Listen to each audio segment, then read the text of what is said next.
ಬೇಡ ಹೋಗದಿರೆಂಬ ವಚನವ ಆಡದಿರು, ಆಡಿ ಕೆಡಿಸದಿರು, ವಚನವ ನಾಡಿ ಕೆಡಿಸದಿರೆಂಬ ಪತಿಯನು ಕಾಡಿದಳು ಕಮಲಾಕ್ಷಿ.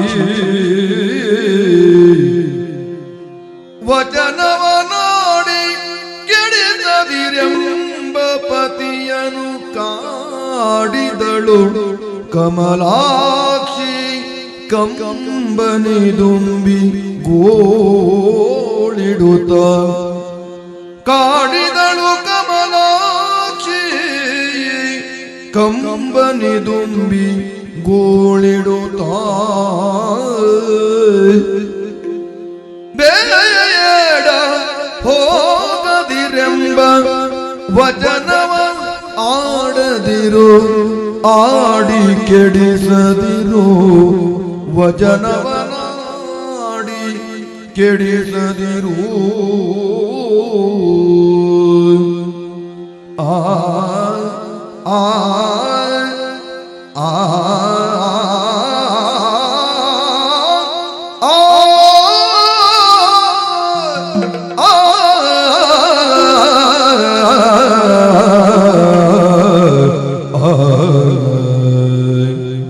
ಆ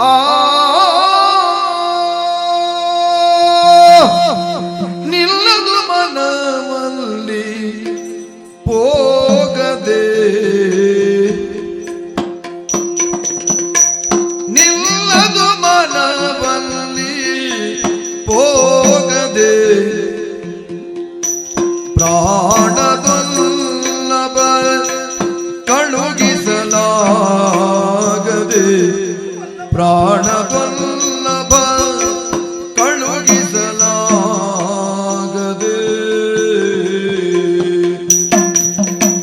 ನಿಲ್ಲದೆ ಬಗೆ ನಾಳೆಯಂದಳು, ನಿಲ್ಲದೆ ಬಗೆ ನಾಳೆಯಂದಳು, ಪತಿಗಲ್ಲವ ಪಿಡಿದು ಮುದ್ದಿಸುವಳು, ಪತಿಗಲ್ಲವ ಪಿಡಿದು ಮುದ್ದಿಸುವಳು. ಮನನಿಲ್ಲದು ಮನನಿಲ್ಲದು ಮನನಿಲ್ಲದು, ನಿಲ್ಲದು ಮನವಲ್ಲಿ ಹೋಗದೆ. ಬೇಡ ಸ್ವಾಮಿ, ಬೇಡ ಬೇಡ ಎಂದಾಡುವುದಕ್ಕೆ ಮುಂದಾಗದಿರಿ.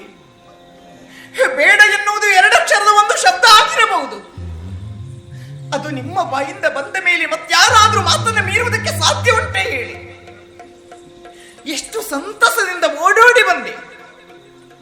ಆ ಸಂತಸವನ್ನ ಬೇಡ ಎನ್ನುವ ಶಬ್ದದಿಂದ ಕೆಡಿಸುವುದಕ್ಕೆ ಯತ್ನಿಸುತ್ತೀರವಲ್ಲವ?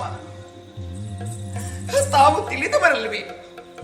ಎಷ್ಟು ಕಾಲವಾಯಿತು ತವರ್ಮನೆಯತ್ತ ಹೋಗದೆ. ಹಿಂದ್ಯಾಕೋ ತವರ್ಮನೆಗೆ ಹೋಗಬೇಕು ಎನ್ನುವ ಆಸೆ ಅತಿ ಆಗ್ತಾ ಇದೆ. ಬ್ರಾಹ್ಮಣರಿಂದ ವಿಚಾರವನ್ನ ಕೇಳಿದ ಆ ಕ್ಷಣಕ್ಕೆ ನನ್ನ ಮನಸ್ಸು ನಿಲ್ಲುತ್ತಾ ಇಲ್ಲವಲ್ಲವ? ನಿಲ್ಲುತ್ತಾ ಇಲ್ಲ. ನಿಲ್ಲದು ಮನವಲ್ಲಿ ಹೋಗದೆ. ನಾನೇನು ತವರ್ಮನೆಯಲ್ಲೇ ಉಳಿಯುತ್ತೇನೆ ಅಂತ ಹೇಳಿದ್ದೇನೆ? ಇಲ್ಲವಷ್ಟೇ. ಇವತ್ತು ಹೋಗ್ತೇನೆ, ಯಾಗವನ್ನು ನೋಡ್ತೇನೆ. ನಾಳೆಗೆ ಓಡೋಡಿ ಬಂದು ನಿಮ್ಮ ಸೇವೆಯಲ್ಲಿ ನನ್ನನ್ನು ನಾನು ತೊಡಗಿಸಿಕೊಳ್ತೇನೆ ವಲ್ಲಭ. ಬೇಡ ಎಂದು ಆಡುವುದಕ್ಕೆ ಮಾತ್ರ ಹೋಗದಿರಿ. ಒಮ್ಮೆ ಹೇಳಿ, ದಾಕ್ಷಾಯಿಣಿ ಹೋಗಿ ಬಾ ಎನ್ನುವ ಹಾಗೆ ನನ್ನನ್ನು ಹರಸಿ ಕಳುಹಿ ಸ್ವಾಮಿ, ಹರಸಿ ಕಳುಹಿ. ನೋಡಿ ಪುರಗನ ಬಂತಿ ಒಳಗದಿ ಕೇಳನು ನಿಶ್ಚಯಿಸಿ, ನೋಡಿ ಪುರಗನ ಬಂತಿ ಒಳಗದಿ ಕೇಳನು ನಿಶ್ಚಯಿಸಿ, ಮಿಗೆ ಮಾತಾಡದದೆ ಮೌನವನ್ನು ತಾಳ್ದಿರಲು. ಮಾತಿಂದೆಗಳನ್ನು ಸಮಾಧಾನಗೊಳಿಸುವುದಕ್ಕೆ ಸಾಧ್ಯವೇ ಇಲ್ಲ. ಬಹಳ ಹಠ ಮಾಡ್ತಾ ಇದ್ದಾಳೆ. ಈ ಸಂದರ್ಭ ನಾನು ಮೌನದ ಮೊರೆ ಹೋಗುವುದೇ ಲೇಸು. ನೋಡೋಣ ನೋಡೋಣ.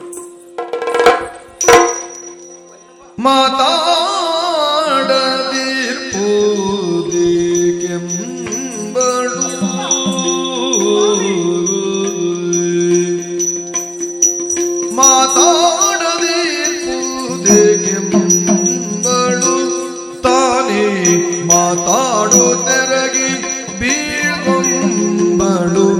ತಾನೇ ಮಾತಾಡುತ್ತೆರಗಿ ಬೀಳ್ಕೊಂಬಳು ನಾನು ಹೋಗ್ತೇನೆ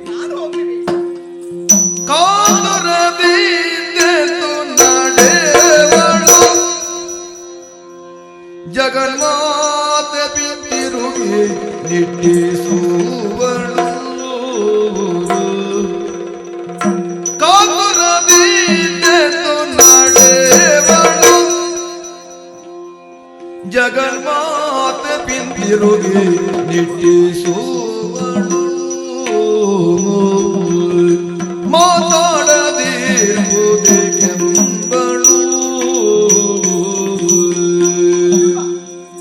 ಪ್ರಾಣನಾಥ, ಪ್ರಾಣೇಶ್ವರ, ಯಾಕೆ ಸ್ವಾಮಿ ಮಾತಾಡ್ತಾ ಇಲ್ಲ? ನಾನು ಪರಿಪರಿಯಲ್ಲಿ ಮಾತಾಡ್ತಾ ಇದ್ರು ನನ್ನ ಯಾವ ಮಾತಿಗೂ ನಿಮ್ಮ ಪ್ರತಿಕ್ರಿಯೆ ಇಲ್ಲ. ಮಾತಾಡದೆ ಮೌನರಾಗಿ ಕುಳಿತರೆ ನನ್ನ ಸ್ಥಿತಿ ಏನಾಗುವುದಿಲ್ಲ ಹೇಳಿ. ನಾನು ಯಾವ ಬೇರೆ ಯಾವ ಆಸೆಯಿಂದ ಹೇಳಿಕೊಂಡಿನೆ? ಇಲ್ಲ ತಾನೆ, ನನಗಾವ ಆಸೆಗಳಿಲ್ಲ ಸ್ವಾಮಿ. ತವರ ಮನೆಗೆ ಹೋಗುವ ಬಯಕೆ ಆಗುತ್ತಾ ಇದೆ. ನೀವೇ ಆಗಾಗ ಆಡುವ ಮಾತೊಂದು ಮರೆತಿರ ಹೇಳಿ. ಹಕ್ಕಿಗೆ ಗೂಡಿನ ಆಸೆ, ಹೆಣ್ಣಿಗೆ ತವರಿನ ಆಸೆ ಎನ್ನುವ ಹಾಗೆ ನನಗೂ ಕೂಡ ಆಸೆ. ತವರ ಮನೆಯನ್ನು ಸೇರಬೇಕು, ಅಮ್ಮನಲ್ಲಿ ಮಾತಾಡಬೇಕು, ತಂದೆಯಿಂದ ಆಶೀರ್ವಾದವನ್ನು ಪಡೆಯಬೇಕು, ಅಕ್ಕಂದಿರೆಲ್ಲವರನ್ನ ನೋಡಿ ಮಾತಾಡಿ ಬರಬೇಕು ಎನ್ನುವ ಆಸೆ ಅತಿ ಆಗುತ್ತಾ ಇದೆ. ಅಂತ ಆಸೆಯನ್ನ ನಿರಾಸೆಗೊಳಿಸಲಾರಿದೆ. ನಿರಾಸೆಗೊಳಿಸುವುದಕ್ಕೆ ಮೌನರಾಗಿ ಕುಳಿತಿರೆ ಹೇಳಿ. ಬೇಡ ಸ್ವಾಮಿ, ಆ ಮೌನವನ್ನು ತ್ಯಜಿಸಿ ಒಮ್ಮೆ ದಾಕ್ಷಾಯಿಣಿ ಹೋಗು ಎನ್ನುವ ಹಾಗೆ ಹೇಳಿ. ನಾನು ಹೋಗ್ತೇನೆ, ನಾನು ಹೋಗ್ಲೇಬೇಕು, ನಾನು ಹೋಗ್ತೇನೆ.